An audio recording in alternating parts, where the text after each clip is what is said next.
for the midterm.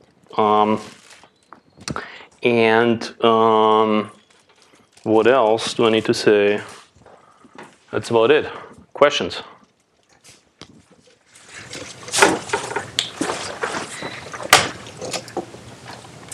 No questions. Everything totally clear? So in the project that we're doing now, we look at the error and our estimate of the, was it the mean, I think? Yeah, and we... Right, this could be the mean squared error, right? Okay. So there's multiple ways to characterize error. Right. In estimates, one standard way is the mean squared error, which is the scaled standard deviation, right? It's just the fitted standard deviation of your estimator divided by the square root of the number of observations, right? So that would be mean squared error.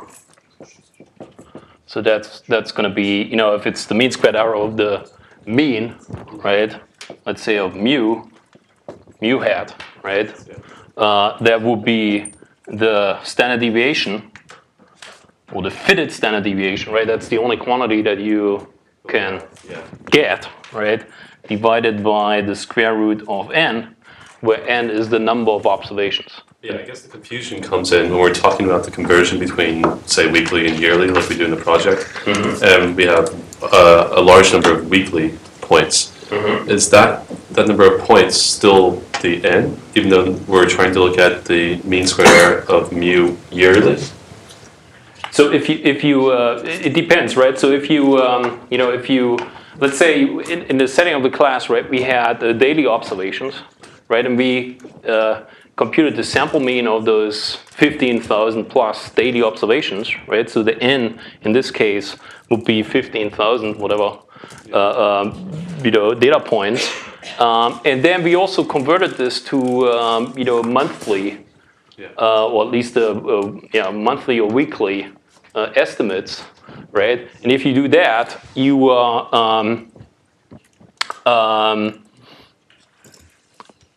are shrinking the you're not shrinking the number of observations, right? You're just stating the return for a different time interval, right? So you should keep the end, right? Because that's what you do. I mean, you're just restating it, for a different time interval, right? But by rescaling, right, you still use the original mu for the daily interval, right? So you are effectively using the same number of observations going into your estimator, right? Okay. Any other questions, right? We wanted to make this a review kind of interactive session, so I was sort of relying on you asking questions. No questions. Yes. Sorry, I come late. So, like for the contents you mentioned, like Yeah. which chapters are covered in the book? Well, there's a chapter in the book on value at risk. There's a chapter on the optimal portfolio problem. There's a chapter on the CAPM. So those are the relevant chapters. So basically, from chapter 5 to chapter 10. Well, I don't. I always get confused. I should have brought the two editions of the book to have them ready here. But there's just one single chapter on value at risk, right? And there's another single chapter on the portfolio problem, and there's another chapter on the CAPM, right? So it's fairly easy to look it up.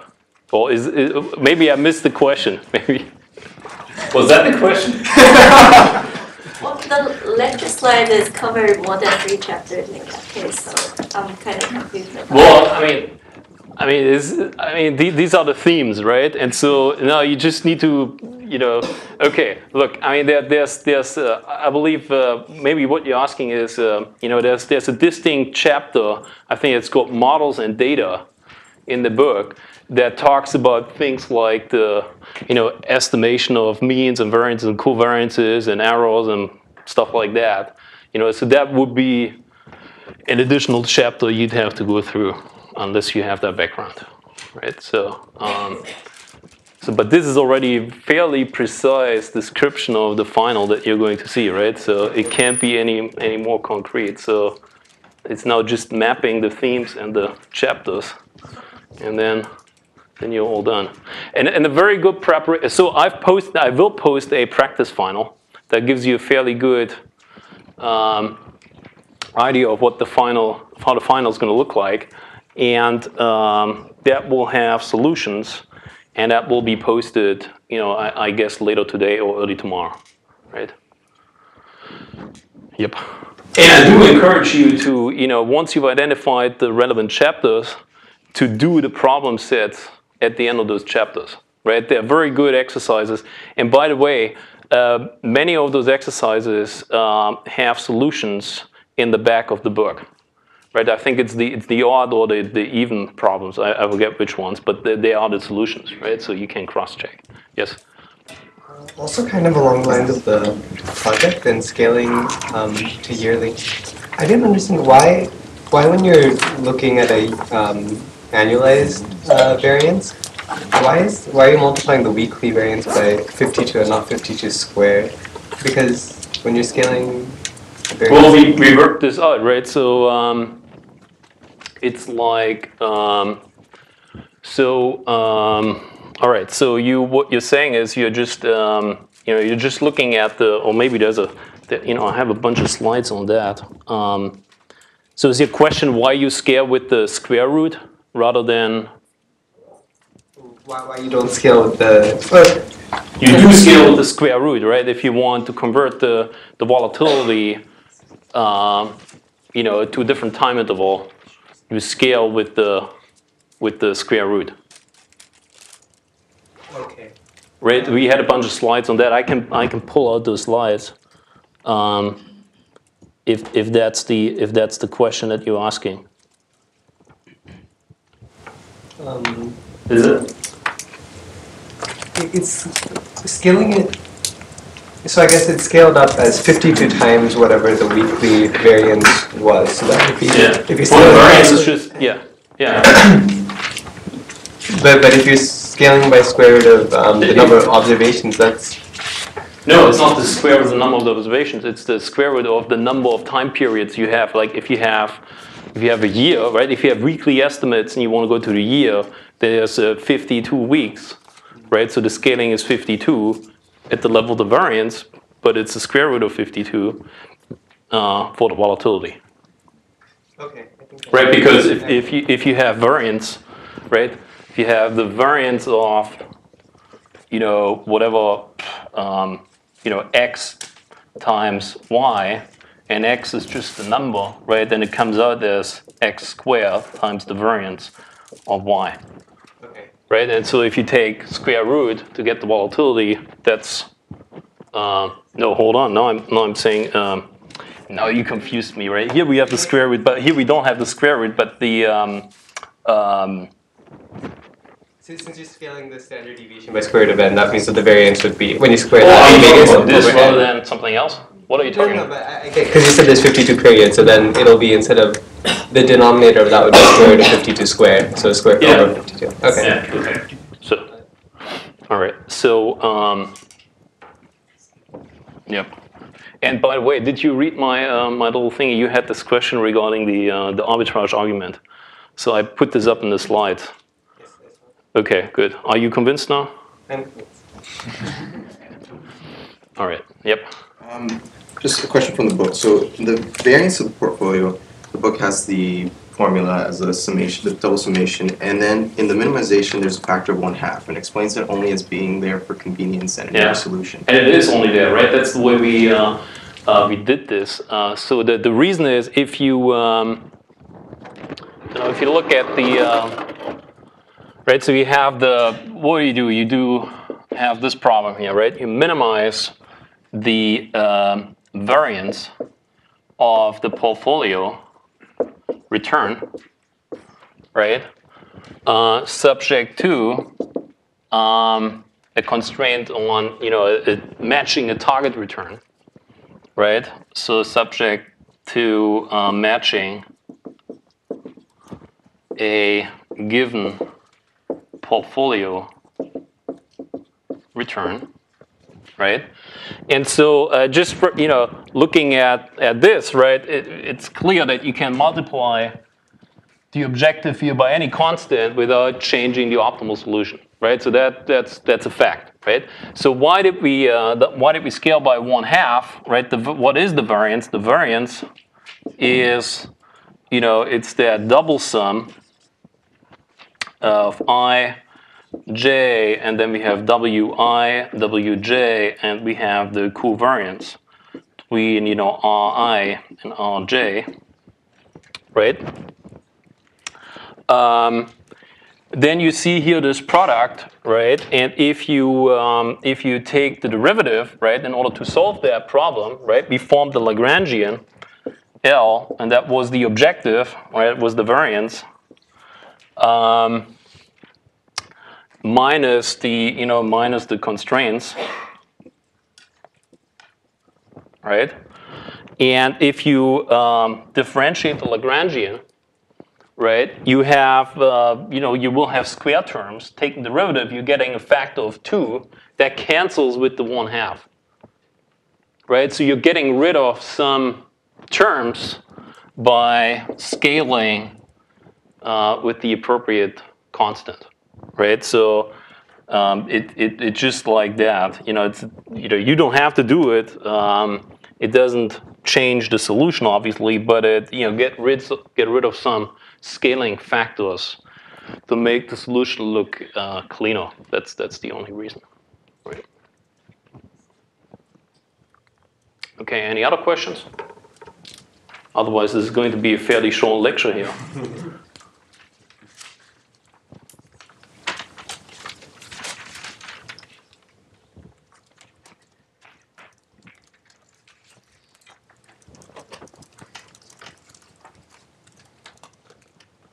Could be questions unrelated to the lecture material. If you have any questions on that.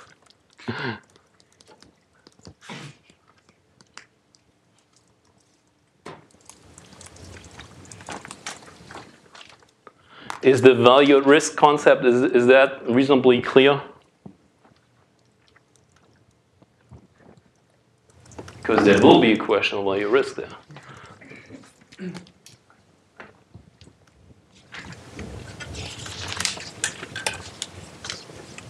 Okay, well, what else? Well, you have to ask questions. Yes, questions.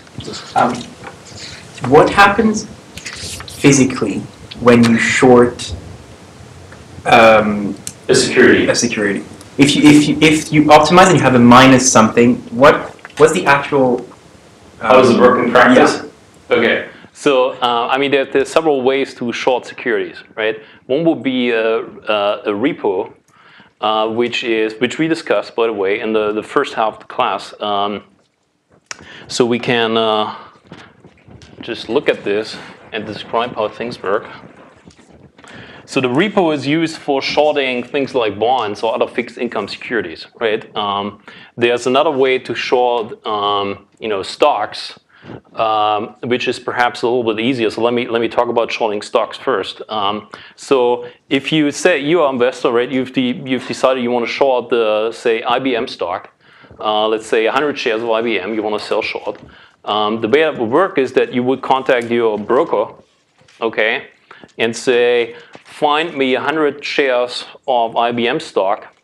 I'd like to short sell that particular stock. Okay, so then the broker would contact other clients, okay, in an effort to identify a client or multiple clients willing to lend their IBM stock to me so that I can actually sell them in a marketplace and buy them back at a later point. Okay, so in practice, there would be a broker providing a service to the investor by finding other clients who are willing to lend me the stock that I'd like to short, right? So, and why would anyone do this? Well, because they can get a fee, right? They lend me their security for a pre-specified amount of time, and I pay them a fee that's determined by the interest of investors to obtain that particular security at that given time. Okay, and that's the way it works, right? So this is called security lending, right? And there's an established security lending market. Obviously, it's easier to borrow securities for short selling purposes. If there's a broad market in the security, so many investors hold the security, if there isn't a lot of short selling demand in the marketplace, obviously it's also easier to obtain the security, right? That's a different event from when you anticipate a stock to lose some of its value, and therefore you express the belief that it's going to drop. No, that is that you would put on a short sale, right? If you had that conviction, right? So if you think that the IBM is going to go down in the next 2 weeks because you believe you have some you have better understanding of the market than anyone else, right? So you could then borrow IBM stock. Okay, so the broker would find you the 100 shares that you want to short sell, then you sell them today, and the hope is to buy back those 100 shares from some other party in the marketplace at the end of the lending period, which might be 2 weeks or so. But you have to buy them back. You have to buy them back unless your counterparty, the guy who's lending you the securities, is willing to extend the lending period, right?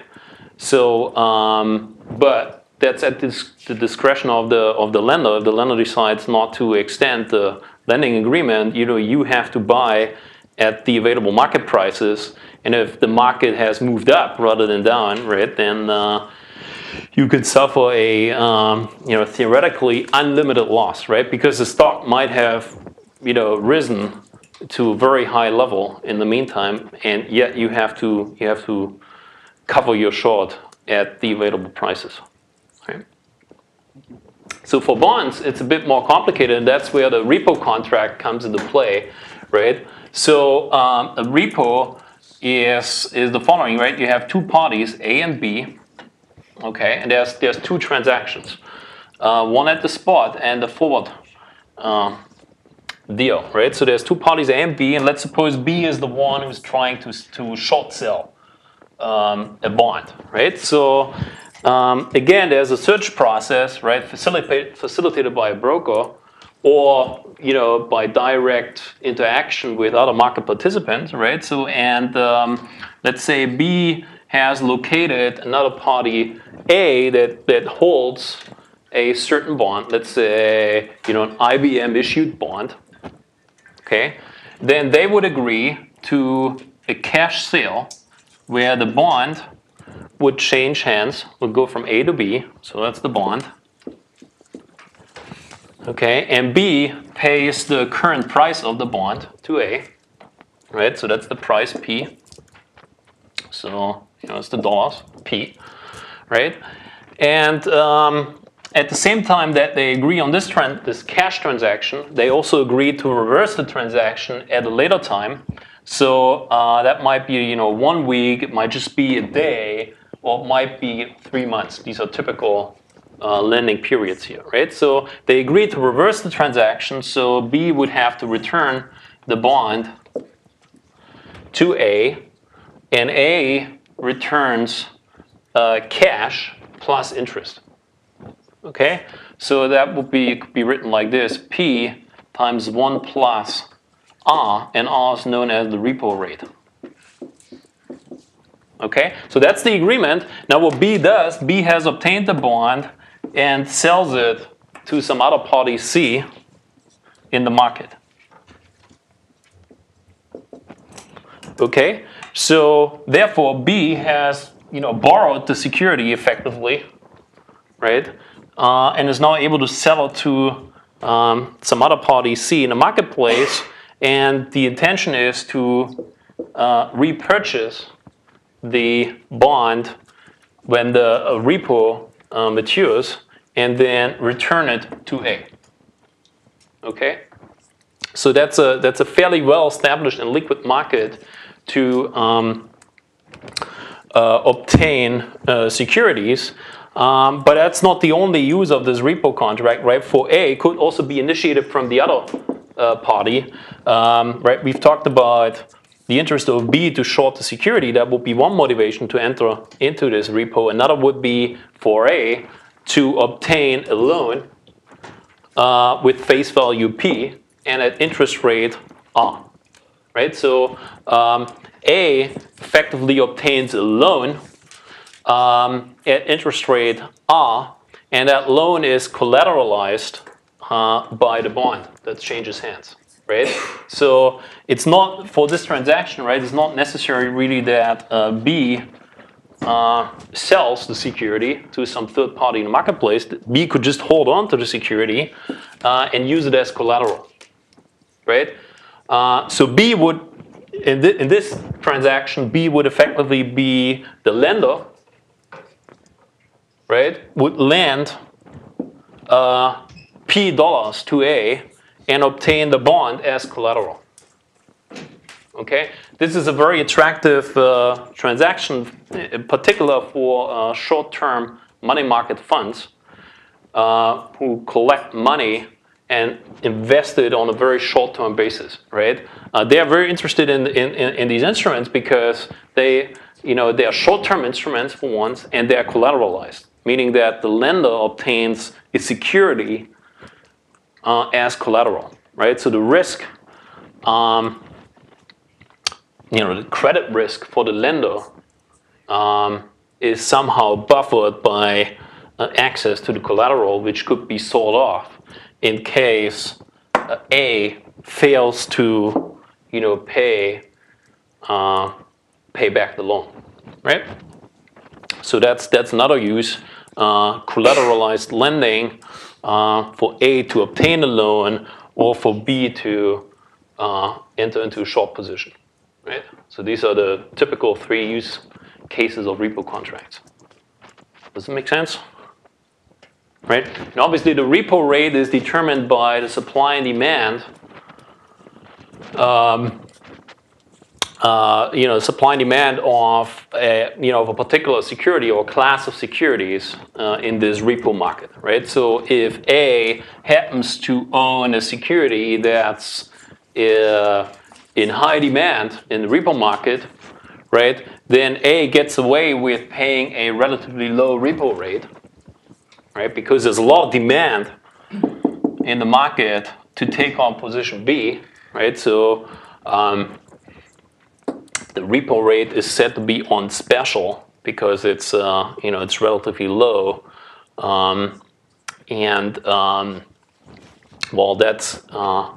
that's related to what A pays, and it's related to what B pays also in terms of funding costs of the trade. Okay. Other questions? Yeah. Could you explain a little bit about the security market line and how that relates to the CAPM calculation? Okay, so the security market. Okay, let's go in there. That's the CAPM. All right, what do we have? We have the CAPM. So we look at the mean standard deviation space, right? So it's the expected. The expected return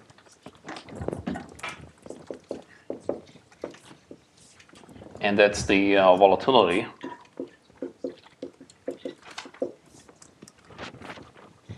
Okay, and so if you have a risk-free, let's start with the Markowitz thing and then go to the CAPM, right? So we have, we have that efficient frontier, or the minimum variance set, right? The efficient frontier is only the upper half of that curve. So this characterizes the set of feasible portfolios. So these are all portfolios that can be formed by combining the primary assets that are available for trading. Okay, so this was the minimum variance point. Okay, that represents the portfolio with the globally minimum variance. Okay, so then we said, all right, if we have available a risk-free asset that has return RF, right? Then we change the nature of the efficient frontier and the feasible set. Effectively, what happens is that we look at that line here, right? So with short sale, the line just extends there, and we have a similar line going like this. So our minimum variance portfolio is now this guy here, right? It's the portfolio that consists just of the risk-free asset, right? And our feasible set now looks like this, right? So it expands. We have more opportunities, right? We can form a range of new portfolios. So therefore, the feasible region expands. Okay. So then there was this point here, which is the tangency point, like where the line is tangent to the curve, right? And we had an important result called the one-fund theorem that said that, okay, any investor who seeks a mean variance efficient portfolio will want to, right? Will want to get a portfolio that sits on this straight line here, okay? But actually, and that's the conclusion of the one-fund theorem, actually the investor doesn't need to invest in all of the underlying securities. It's enough to split up the money and invest one piece into one share into the risk-free account and the other one in that fund, let's call it F, that tangency fund, because we can get any target portfolio in this way. Right, so that's the idea here. We can, it's not necessary to really build up the portfolio by investing in these individual securities. It's enough to look at the risk-free account and that risky fund. Okay, so that's the one-fund theorem. And now to get the CAPM, it's only a small step. The idea is just that, okay, if everyone follows that recipe of the Markowitz paradigm, right? Then and they all have the same estimates of returns and variances and covariances, right? Then they will all draw up the same picture. They will all identify the same tangency portfolio, and they will all end up holding, shares of that fund F and the risk-free asset. Okay, they will sit on different points here depending on their, on their risk profile and the target return that they want to achieve. Right, one investor might want this target return. That guy picks this. Right, another investor might seek a target return like this level and would pick this portfolio. Right, so they would all hold different shares. Of the risky fund and the risk-free asset, but they would all end up holding just that single risky fund. Okay, and therefore, then if you say if that's the case, and you look at the market of risky assets, which is just the total, it's the summation of all the risky assets that there are. Well, then it's effectively F, because everyone buys a fraction of F. So if you add all of these fractions, you get back F. Okay? So, and that's what the CAPM says, or that says one of the key assertions is then, well, this fund F is in fact the market portfolio, and we labeled that M. Right? It's the market, that represents the market. Okay? So, and well, then we labeled that straight line here the capital market line. Right? And it's just described by a linear equation, right, is a straight line. So that's the capital market line. All right. So the security market line is a similar concept where you just say, okay, now we can characterize all the assets, all the portfolios, right, that sit on that line. They are governed by the capital market line. But we can also look at individual securities that might sit here, I, right? It's a or portfolio, right? Asset or portfolio, it doesn't, there's no real difference here, right? And then you're asking, what's that? What's the line connecting the risk-free and this point here? So that's the security market line, right? And that describes the return on asset I as a function of risk, right? So that will be the expected return on asset I, and that will be the volatility on asset I. And the security market line just expresses the relation between, expresses RI, RI minus RF, right, as a function of risk, and it says it's proportional to, with proportionality factor beta, to the excess return on the market.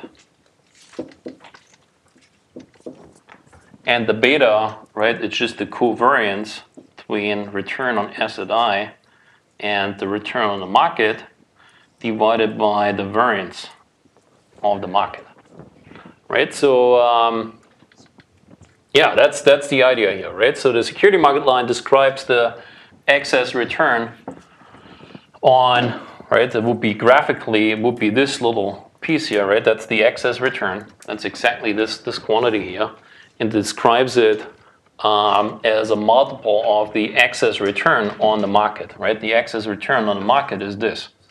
That would be the RM minus RF. Right, so that's the, it relates the return on an individual security to the return on the market. That's what the security market line does. Is this answering your question? Okay. And so this could be considered as the main insight of the CAPM, right? It's telling us something about the return on an individual asset, on any individual asset. And if the asset happens to sit on a capital market line, then it is efficient, and the capital market line and the security market line coincide, right? Which makes total sense graphically, right? If you pick an asset here, then you move that curve, that line up there, and the two lines coincide, right? So that's the idea, right? And based on that, we produced a pricing formula, right? We said, just writing up what the return is, we could express the return in terms of an expected payoff, but we had to adjust the discount rate to account for the risk that's involved. Right? That was one of the key insights towards the end of our discussion of the CAPM, that we can simply rewrite that security market line to produce a pricing formula that expresses the price as an expected payoff, but we needed to discount at a suitably modified rate to account for the presence of risk. Okay, so that risk-averse investors get compensated for taking on investment risk. Right? That was that.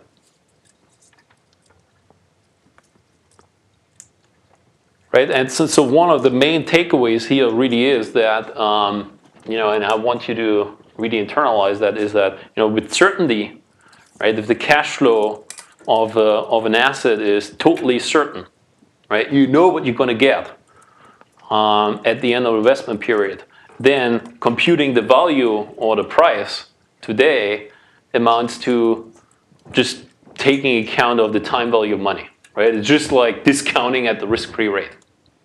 Right? So in other words, that's the present value formula, right? The PV. So if you have an asset here, right, we want the price of that asset, let's call it asset I today. We know it has a cash flow X at the end of the period. Well, if we know that cash flow with certainty, no risk involved, well then the price is simply the present value, right? And that's simply xi divided by 1 plus RF, right? Where RF is the risk-free rate corresponding to this period, right? So, but the main question was kind of like, now what do we do if this thing is random here? We don't know what we're going to get. It's a random, there's risk involved, right? We don't know what we're going to get.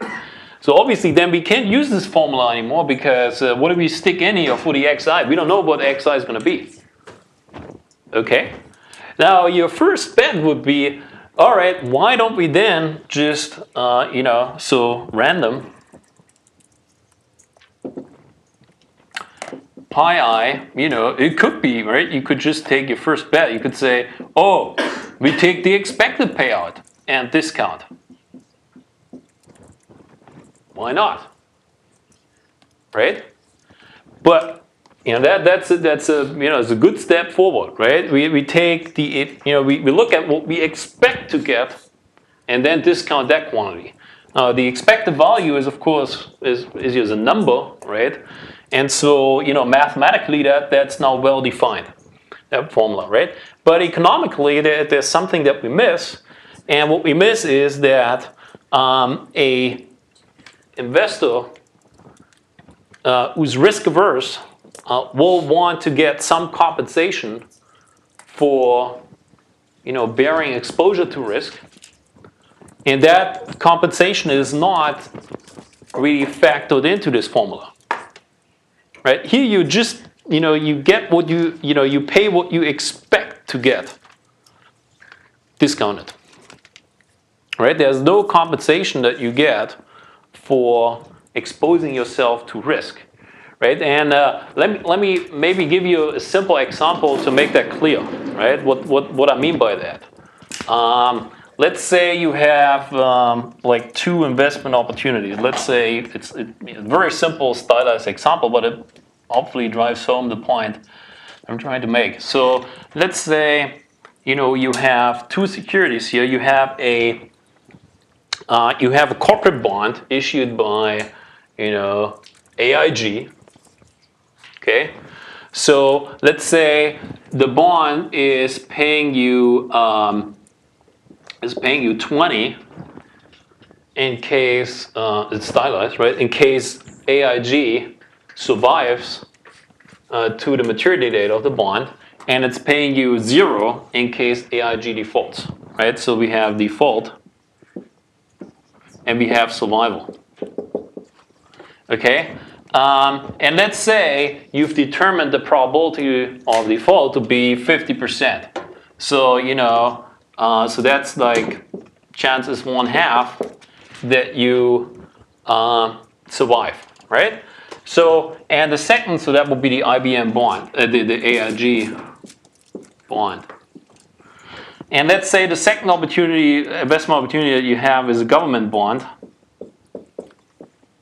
So U.S. Treasury security, and let's assume for concreteness here that the interest rates are 0. So that government bond pays you 10, and you're paying 10 for it today.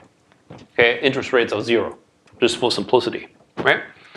So now let's ask the question of what would you pay for this AIG bond today?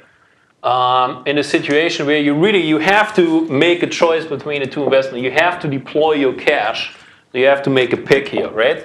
So if you use that formula here, so right, so this formula here can only be applied here. We've applied it already here, right? We've said interest rate is 0, so the payoff is 10, so the present value is 10, right?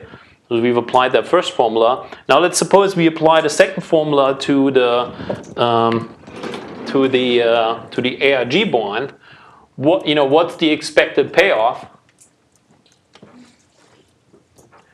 What's the expected payoff of the AIG bond? 10, right? It's 1/2 times 20 plus 1/2 times 0. It's 10, right? Okay. 10. So that would be expected payoff, right? This would be E payoff.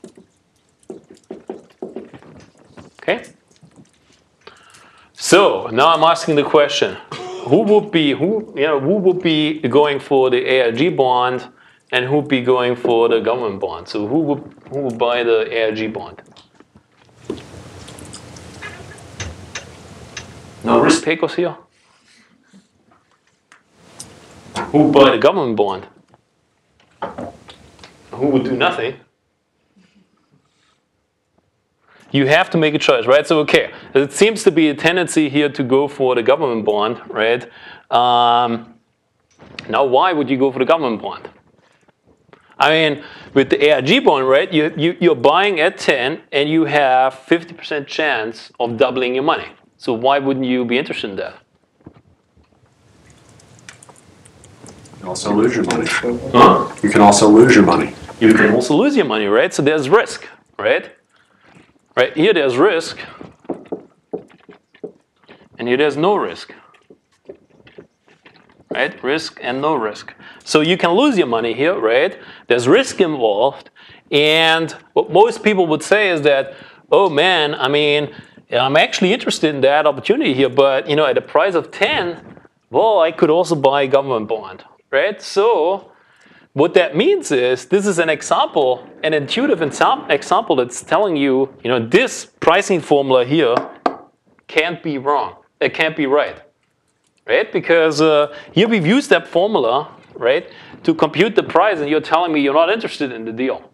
So that means that's not a reasonable price then. The formula must be wrong, right? It's wrong. Okay. What do we have to do intuitively to make it right?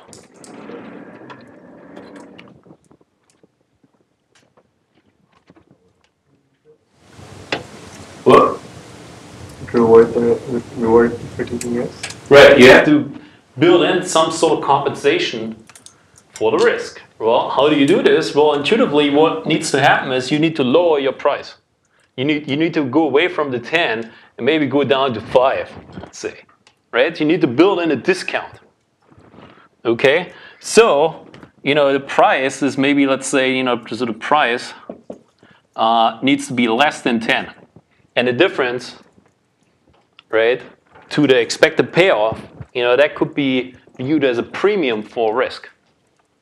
Or risk premium. Okay?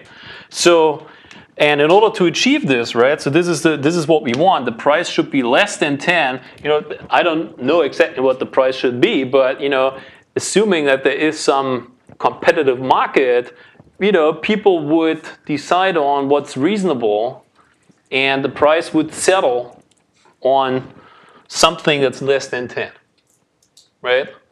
Okay, and okay, what that means is here, you know, we need to upgrade that formula. We need to adjust the expectation somehow here. Okay, and that's what the CAPM, and that's what this utility argument that we made the last class are actually doing for us, right? They are telling us how to adjust this formula. They're telling us that, okay, in the case of the CAPM, right, pi I, so that would be the CAPM. Well, let me take this over here, right? So it's easier to see.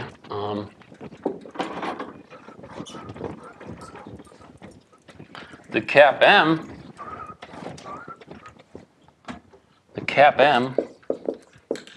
is telling us that pi I should look like this.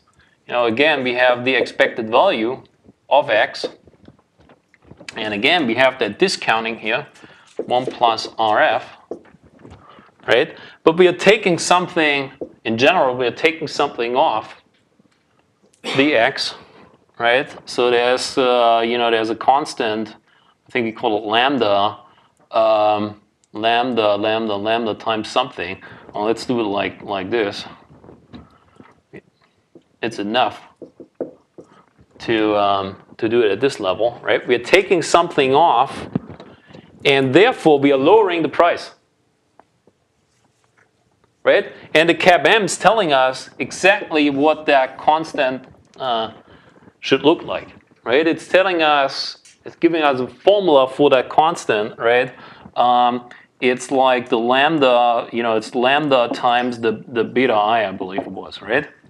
That's how the beta that I just erased here comes into play again, right? So this will be the cap M extension of the present value formula, right? The cap M is giving us a formula for the present value that also works in the presence of uncertainty, right? So, and then what we did in the last class was we looked at a somewhat more general way of portfolio optimization that also accounts for, or looks at things related to arbitrage, right? And there we got another formula that looked similar to this one, so utility-based pricing, right? That was kind of like pi I is equal to the expected value. Again, we have the discounting, right? We have like the expected value, again, of x, and now we, divide it by, a constant, okay? And then we have 1 plus RF, right? So we have here the different form of the adjustment, but it amounts to be the same way. I mean, the story is, or the bottom line is, we need to adjust that expectation somehow to account for the compensation that risk-averse investors will demand in the presence of risk, right? So that's sort of like the bottom line of these models. They're telling us how to compute present values in the presence of uncertainty, right? So that's maybe the very big picture here. Okay, the advantage here of that second more holistic picture is that it relates the adjustment that we have to apply here to the absence of arbitrage. Right? It's telling us that, okay, the portfolio optimization problem, right? So the constant here is effectively a solution to a portfolio optimization problem, and that solution only exists if the market is free of arbitrage opportunities. So this is in a way far more comprehensive than this cap M setting, and relates to a basic consistency condition in the marketplace. Right? So this is a far stronger statement here about how these adjustments to expectations should look like.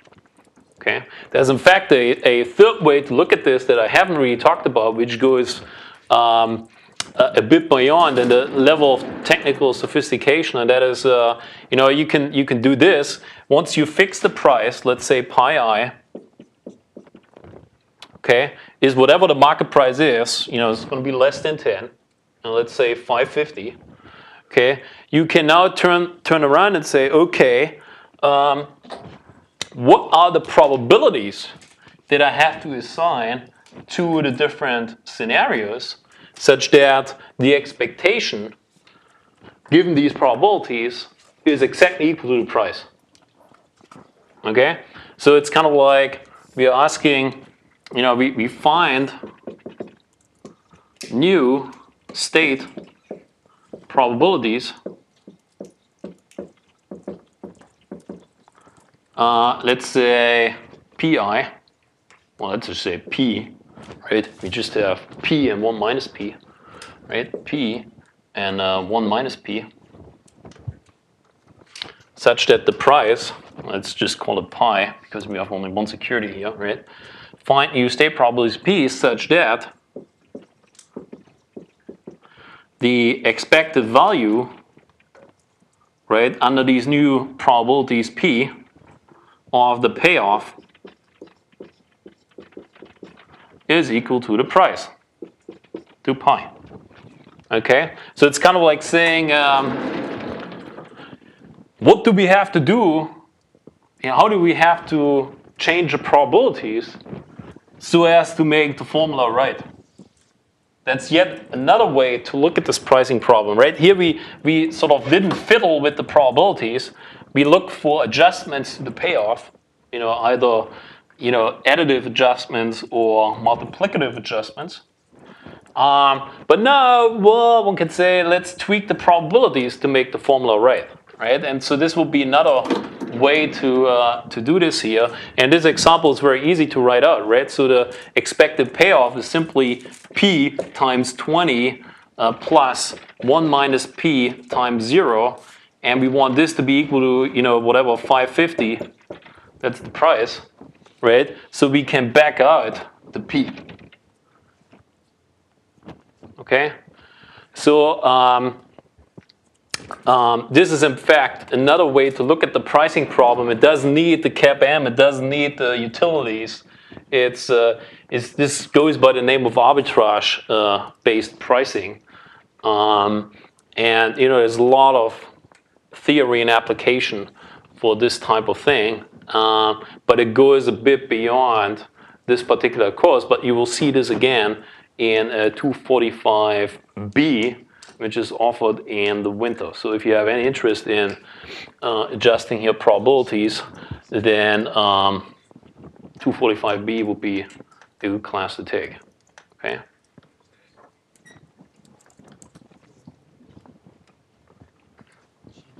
Other questions?